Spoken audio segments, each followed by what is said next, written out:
When you carry a true anointing from God, you will face battles that seem far beyond your strength.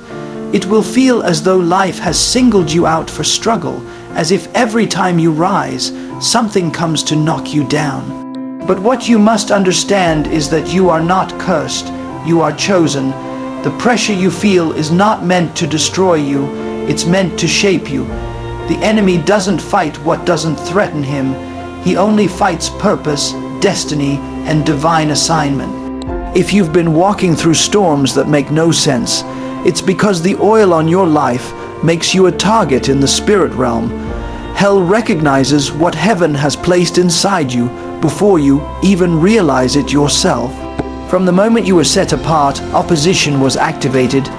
You're not battling random problems, you're facing intentional resistance. Every closed door, every betrayal, every heartbreak, none of it is accidental. God allows it because He knows pressure produces power. Gold is refined by fire, and anointing is proven by adversity. The greater the call, the greater the confrontation. What you're going through is not ordinary because you are not ordinary. You carry something sacred, and the enemy will try to discourage you before you discover how powerful you truly are. But here's the secret that turns the battle in your favor. What the enemy sends to break you, God uses to build you. Every time you survive an attack, your spirit becomes stronger, your discernment sharper, your faith deeper. The things that once made you cry will soon make you wise. Every storm you've endured was heaven's classroom teaching you how to fight with faith instead of fear. You don't grow anointing in comfort, you grow it in conflict. Every sleepless night, every tear, every time you prayed with no answer, you were being trained for territory you don't even see yet. You must stop asking, "Why me?" and start saying, "Prepare me." The storm is not meant to destroy you, it's meant to discipline you. God allows the attacks not to show how weak you are, but to prove how unbreakable your purpose is. When you learn to praise through pain, when you keep standing after being knocked down, when you keep loving after betrayal, you become dangerous to the enemy because he no longer knows how to defeat you. Your persistence becomes your weapon. Every champion God ever used faced fierce warfare before victory. David fought lions and giants before he sat on the throne. Joseph was thrown in a pit before he wore the robe of royalty. Daniel was thrown into the lion's den before he influenced kings. The anointing attracts adversity because adversity reveals authenticity. It's how God separates the pretenders from the chosen. The storm doesn't come to destroy the called, it comes to confirm them. And when you understand that, your mindset changes. You stop running from opposition and start recognizing it as evidence that God's hand is on your life. You begin to realize that the very thing that tried to kill you is the thing God is using to elevate you. Every attack that was meant to silence you becomes fuel for your purpose. What was meant to bury you becomes the soil where your faith grows deeper. You stop begging God to end the storm and start asking Him to strengthen your spirit. It takes a certain kind of person to carry dangerous anointing. A person who doesn't quit under pressure, who doesn't lose faith when surrounded by fear. You are that person. The very battles that make you feel broken are preparing you for authority. When you come out of the fire, you won't even smell like smoke. The things that tried to destroy you will become your testimony. The people who doubted you will witness your deliverance, and you'll understand that your survival was never just for you. It was for everyone connected to your calling. So, the next time you face a storm that feels unbearable, remember this: you are not being punished, you are being prepared. The warfare is confirmation that your purpose is real. The resistance is proof that you carry something powerful. Don't curse the battle, embrace it, because when you endure it with faith, your anointing becomes untouchable. You become someone who can't be easily shaken, someone who's dangerous to darkness because you've learned how to stand even when everything around you falls apart. You are not ordinary. You are chosen, equipped, and anointed. That's why the fire found you. But what the fire doesn't know is that you were built to burn bright, not to be consumed. The very heat designed to harm you will become the light that reveals who you truly are, a child of God, refined, unstoppable, and dangerously anointed. There comes a time in your walk with God when you realize you simply don't fit in anymore. The conversations that once entertained you now drain your spirit. The people you once ran with no longer understand you. The places that used to excite you suddenly feel empty. You start feeling like an outsider, even among familiar faces. That's not confusion, it's calling. That's what happens when you are dangerously anointed by God. You've been set apart for something greater, and heaven won't let you settle for average. God is not trying to isolate you. He's trying to elevate you. He's pulling you out of circles that no longer align with your purpose, because where you're going, not everyone can follow. When you're anointed, you begin to feel this divine separation. It can be painful because your human nature craves belonging, but your spirit craves destiny. You start noticing that certain friendships fade, certain opportunities close, and certain relationships break down without warning.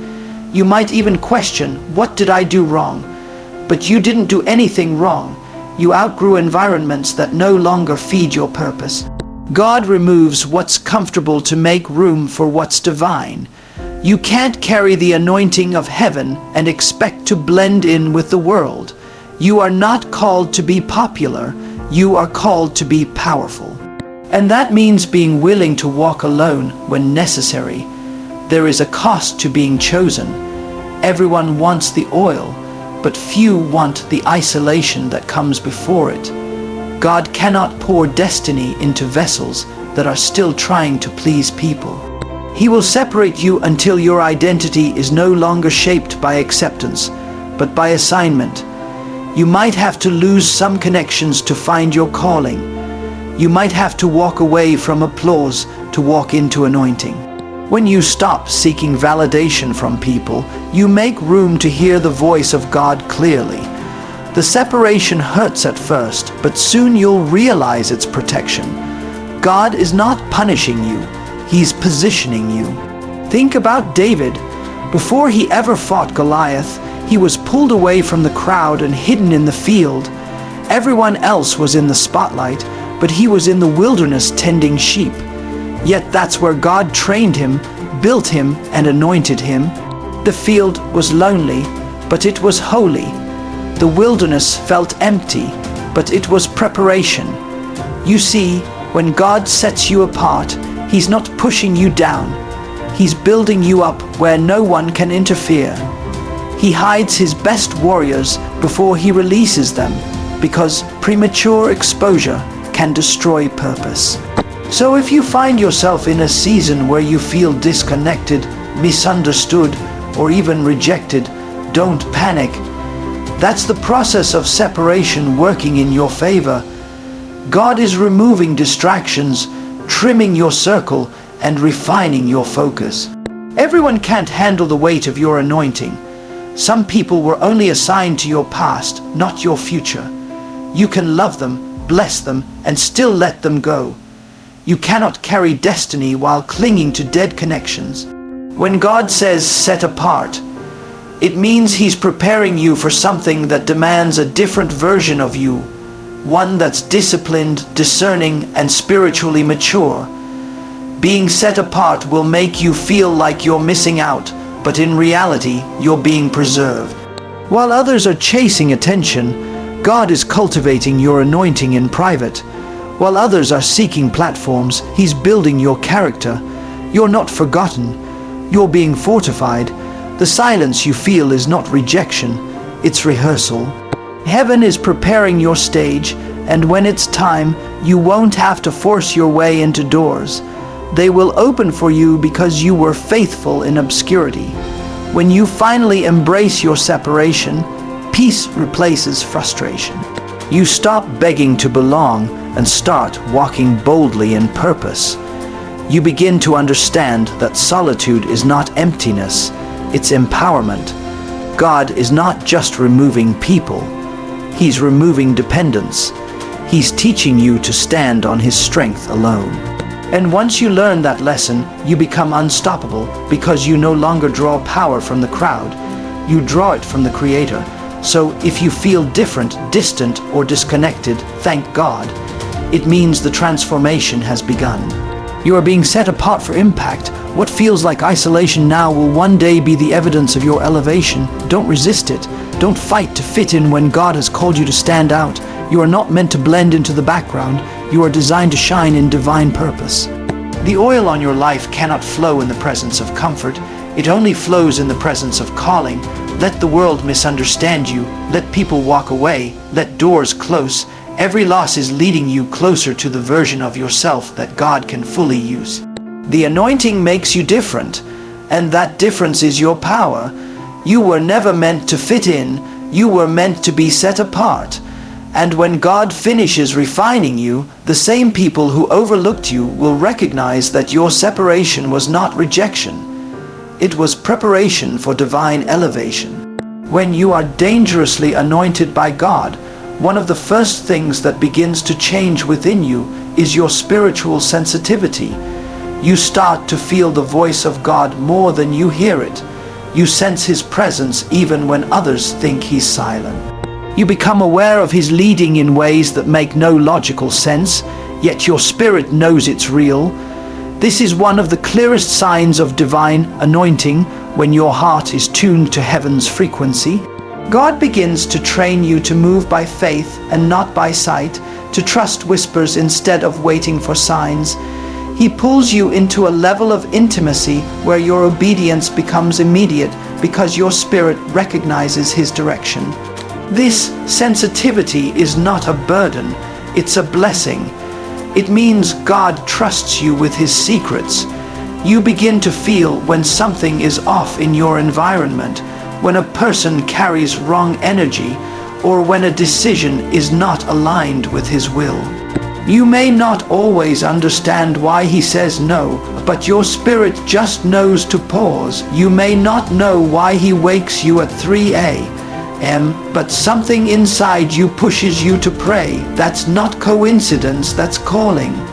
When God anoints you, He sharpens your discernment, because divine assignments require divine awareness. You can't fight spiritual battles with natural instincts.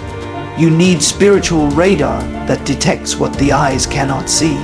But here's the truth: this kind of sensitivity comes with sacrifice. It means you can't live carelessly anymore. You can't ignore conviction like before. When the Spirit of God dwells in you deeply, even the smallest compromise feels heavy. Things that used to entertain you now grieve your heart.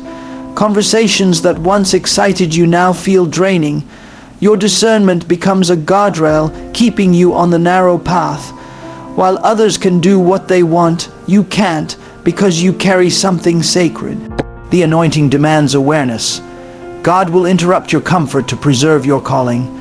This level of sensitivity can also feel lonely because people around you may not understand it. They might call you too serious or too deep. But what they don't see is that you're not trying to be holy, you're trying to be obedient. When you've heard heaven's whisper, you can't act like you haven't. You can't unsee what God has shown you. You can't unfeel what the Spirit reveals. Your heart begins to respond differently because it's been marked by divine instruction. You are being led by someone greater than your emotions. That's what it means to be dangerously anointed. You're moved by the Spirit, not by circumstance. And as you grow in sensitivity, you'll notice that God starts speaking in silence. He won't always send thunder or signs. Sometimes He'll just stir your spirit. A quiet tug, a sudden unease, a gentle peace, these become the language of your anointing. You begin to understand that discernment is not paranoia, it's protection.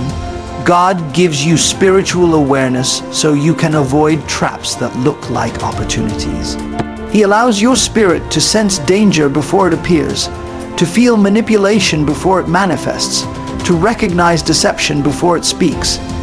Your discernment becomes your defense. The more you obey those gentle nudges, the more your sensitivity strengthens. Every act of obedience fine-tunes your hearing. Every time you choose God's will over your own, your spiritual antenna becomes clearer. But when you ignore those promptings, the voice grows faint.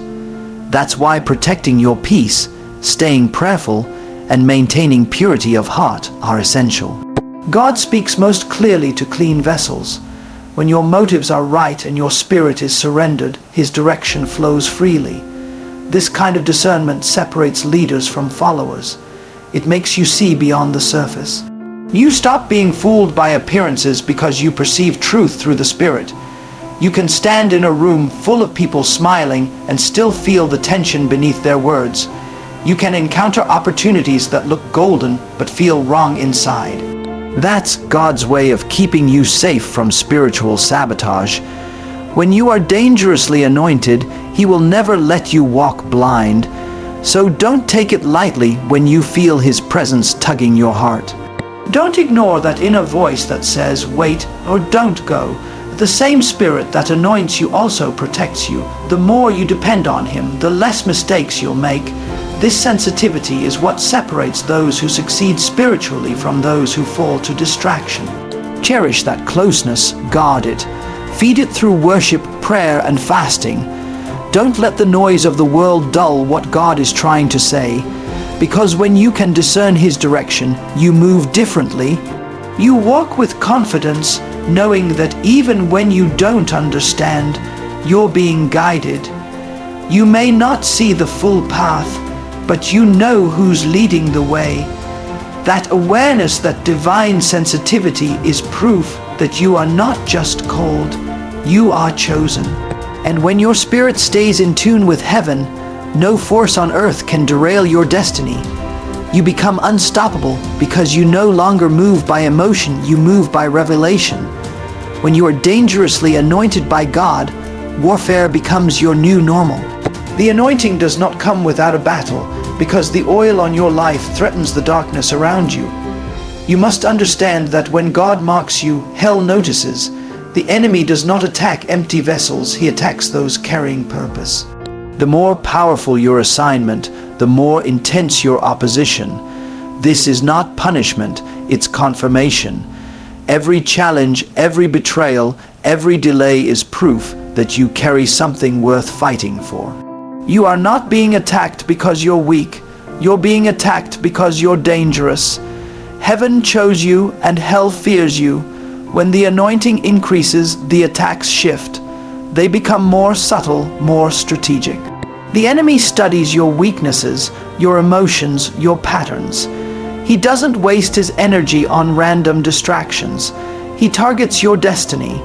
He tries to discourage you with setbacks, deceive you with flattery, and destroy your focus through exhaustion. But what he doesn't realize is that the more he presses, the stronger your faith becomes. God uses the attack to train your spirit for war.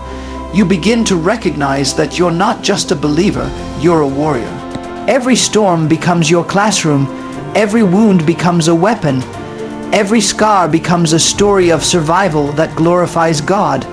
The anointing on your life attracts both favor and friction. Some people will celebrate you, but others will resent you. Some will see your light and draw closer, while others will feel threatened by it. You'll notice strange resistance, unexpected jealousy, and sudden spiritual tension. Don't take it personally, it's not about you, it's about what you carry. The enemy cannot touch the oil, so he tries to distract the vessel. But when you know who you are and whose you are, you stop reacting to every attack and start responding with authority. You realize that peace is your power and prayer is your weapon. You stop fighting people and start fighting in the Spirit, where real victory is won. Look at David. Before he wore a crown, he faced a giant. Before Joseph entered the palace, he endured a prison. Before Jesus began his ministry, he faced 40 days of testing in the wilderness. Every anointed soul is tried by fire. God allows resistance not to break you, but to build you. He allows battles not to destroy your faith, but to develop it. He lets enemies rise so you can learn how to rise higher. You cannot walk in divine authority without first surviving divine adversity. The greater your calling, the heavier your warfare, but also the greater your victory. The anointing will expose you to spiritual pressure that others can't understand. There will be nights when you cry out, wondering why everything feels harder for you than for others. There will be moments when you feel unseen, misunderstood, or even betrayed by those you trusted. But those moments are not signs of abandonment. They are evidence of training. God is shaping you to handle the weight of what's coming. If He allowed you to live without pressure, you would never develop the endurance your destiny requires. Diamonds are formed under pressure. Warriors are formed in battle. You are being refined for greatness. Every time the enemy attacks, you have two choices, fold or fight. But when you are dangerously anointed, surrender is not an option. You may bend, but you won't break. You may stumble, but you'll never stay down. Why? Because the hand of God is upon you. His Spirit empowers you to endure storms that would drown others. His grace covers you when your strength runs out. Every trial becomes a testimony that adds weight to your words and credibility to your calling. People listen to your voice not because it's loud, but because it's been through fire and still speaks faith. When you realize your anointing attracts warfare, you stop being surprised by it. You start thanking God for it. Because opposition proves possession, it means the oil on your life is real. It means you're walking in divine territory. And once you understand that, every attack becomes fuel for your purpose. You stop fearing the fight and start using it to fortify your faith. You begin to move differently, calmly, confidently, with the quiet assurance that no weapon formed against you will prosper. You understand that God didn't anoint you to collapse under pressure. He anointed you to conquer it. So when the battles come, don't ask, why me? Ask, what is this preparing me for? Because the moment you start seeing warfare as training, it loses its power to defeat you. Every time you get up after being knocked down, heaven celebrates. Every time you praise through pain, the enemy loses ground.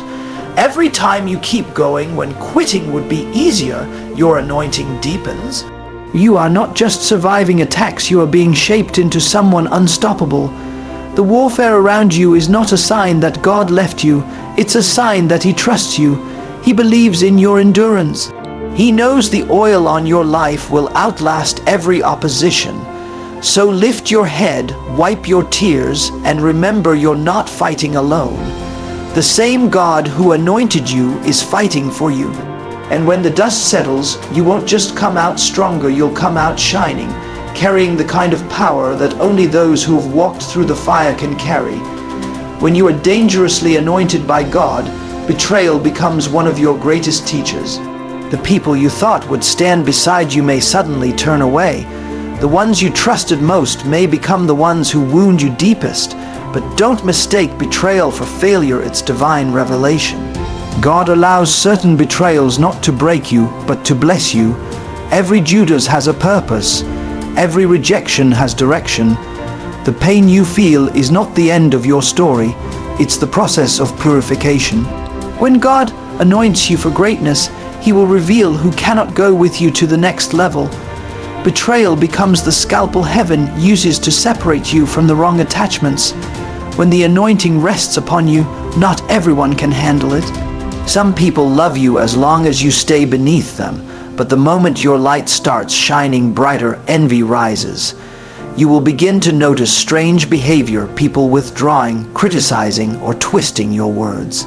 At first it hurts because your heart is pure. You gave them loyalty and they returned it with lies. But that pain pushes you toward purpose.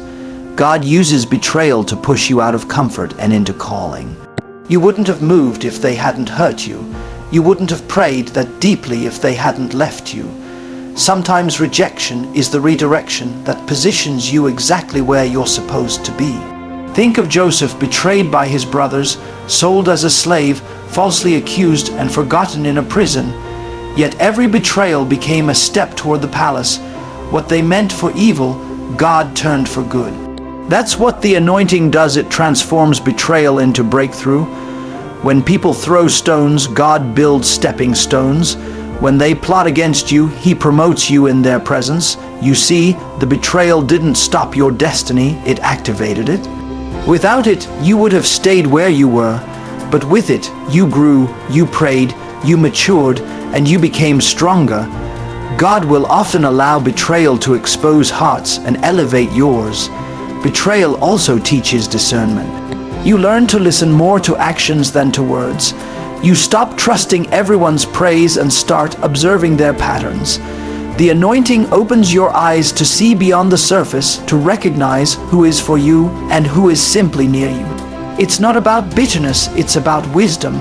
When you're dangerously anointed, you can't afford to let everyone have access to you. Some people drain your oil, others dishonor it. God will protect your anointing by revealing who's real and who's counterfeit. And though it hurts to lose people you love, you'll later thank God for removing those who couldn't handle your calling.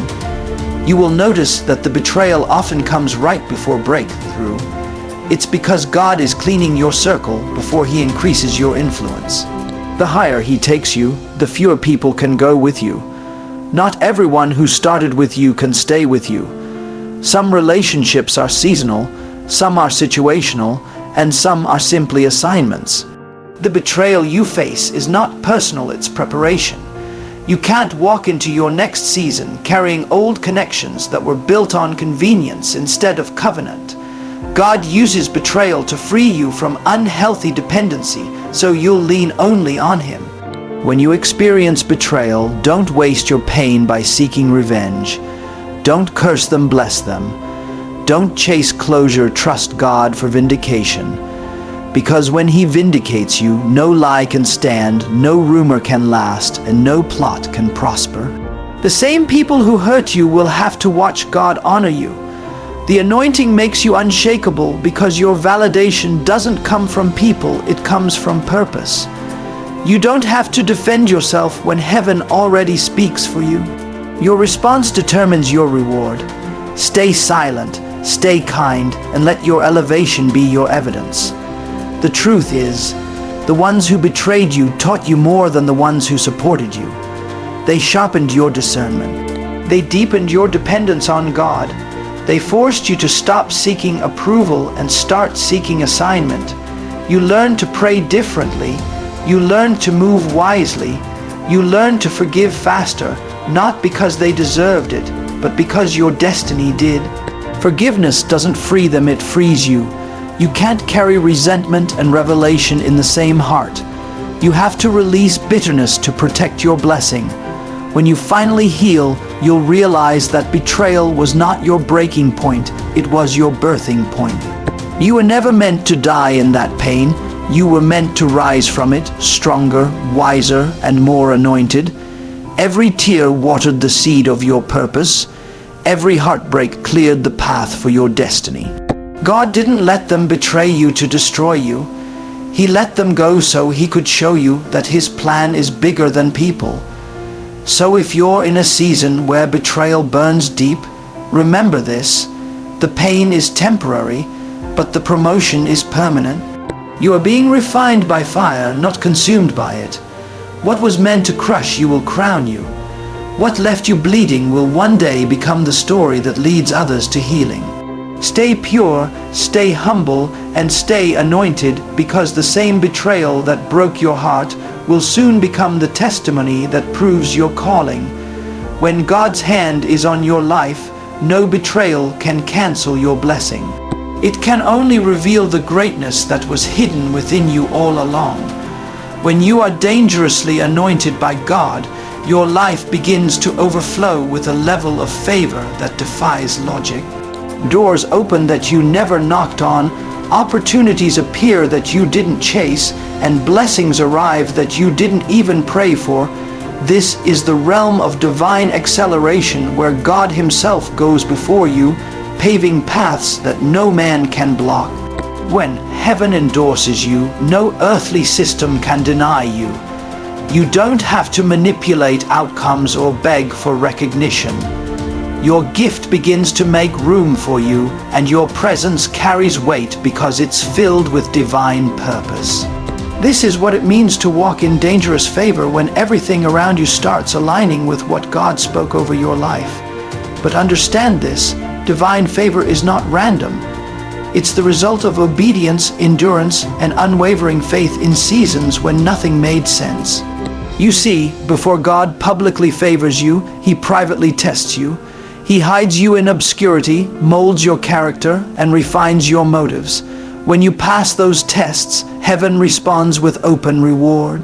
What took others years begins to take you months. What others strive for, you step into.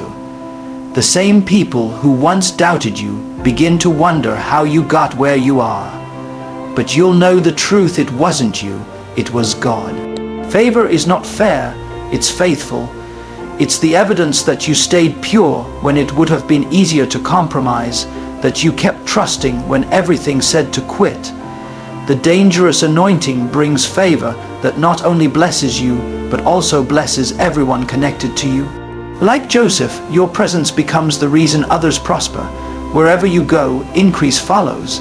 The atmosphere shifts when you walk in because the oil you carry carries authority.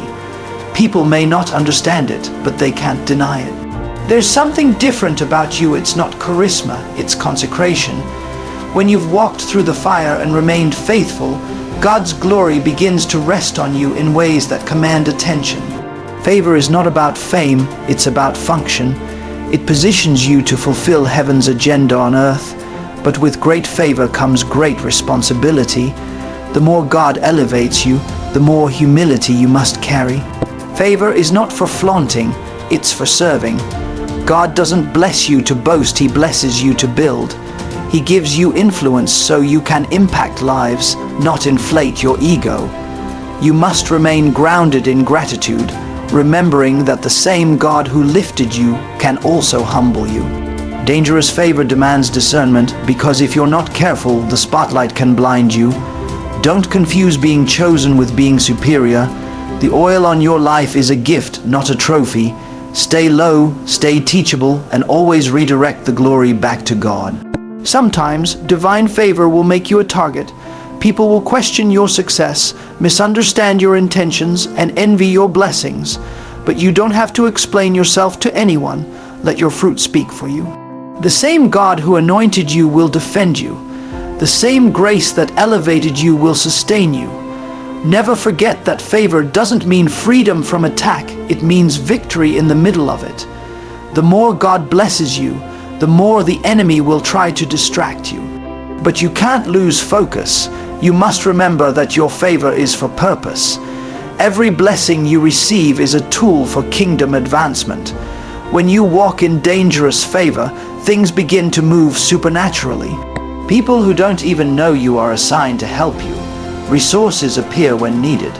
The right connections come at the right time. You begin to live in the flow of divine timing, where everything seems orchestrated with precision. This is not luck, this is the hand of God moving on your behalf. You stop worrying about how things will happen because you understand who is making them happen. You learn to rest in faith, not strive in fear. You don't chase favor, you attract it by walking in alignment. There's something unstoppable about a person anointed and favored by God. No barrier can hold them, no curse can bind them, no weapon can prosper against them. They move with a quiet confidence, knowing heaven backs their every step. Even when the enemy tries to block their progress, God uses the obstacle as a setup for greater promotion. Every delay becomes a divine redirection towards something better. You can't lose when your favor is rooted in obedience.